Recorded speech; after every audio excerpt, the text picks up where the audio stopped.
plight of children in orphanages in Romania and the former Soviet Republic of Moldova have been widely publicised since the collapse of the Soviet Union. But now aid agencies are turning their attention to a new horror, the conditions inside the old Soviet-style prisons where tuberculosis is raging and the inmates, many of whom are children on remand, are held for years without trial. Our correspondent Lloyd-Roberts negotiated access to one such prison in the Republic of Moldova, Europe's poorest country. I was the first journalist to be allowed into prison number 3 in the capital, Chisinau. It is a remand centre, and therefore I assume the conditions here are better than other prisons in Moldova. At first it was hard to see. I could barely make out the 19 boys aged from 14 to 18 in the tiny cell with built-in amenities, and then the smell hits you of unwashed bodies and the foul, stale atmosphere. There is just not enough air. We can hardly breathe. Nobody cares. We get sick from it, and no one thinks why. He points out the iron shutters which keep out air and light. The guard orders the light on, which is used for meal times only. We're human beings, and yet they treat us as if we were animals. They open the door and take us out to beat us. Many of us here are orphans, and they don't care. Most boys claim that they've been wrongfully charged, or, like Alexis, that there were mitigating circumstances. The first time they got me, I had nothing to eat. I had no clothes, and that's why I had to steal. The number of street children who I've found in the city that night suggests that he is telling the truth. Why isn't 14-year-old Kola at home? Why am I on the street? I ran away. My mother drinks and my father drinks. They say they have to steal to survive.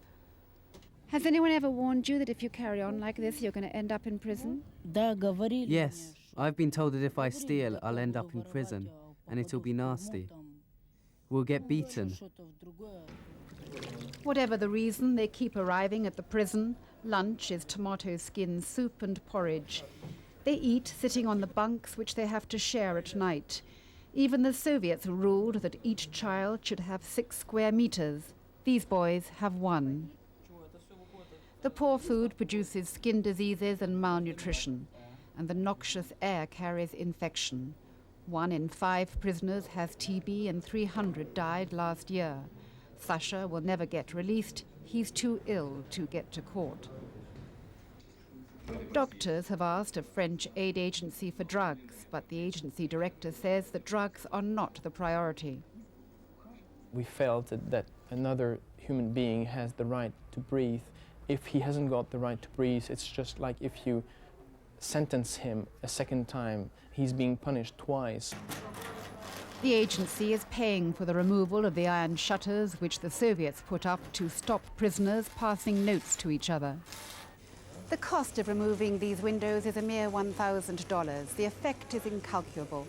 It'll double the amount of oxygen getting into the cells. And yet there's no money available to tackle the other penal institutions of Moldova, leaving thousands of inmates living in conditions which contravene every law on the treatment of prisoners. The result is dramatic. Inside, the boys get natural light, fresh air, and a room with a view. But why did it take an outside agency to do something so vital for children, most of whom are only awaiting trial? I can tell you that $1,000 is a problem for our country in its current situation. After all, we can't even afford basics for prisoners like food and medicine. Sadly, the comfort of prisoners is not a fashionable cause, and there's no money for fundamental change. Some boys could die before they even have a chance to protest their innocence. Lloyd-Roberts, BBC News, Moldova.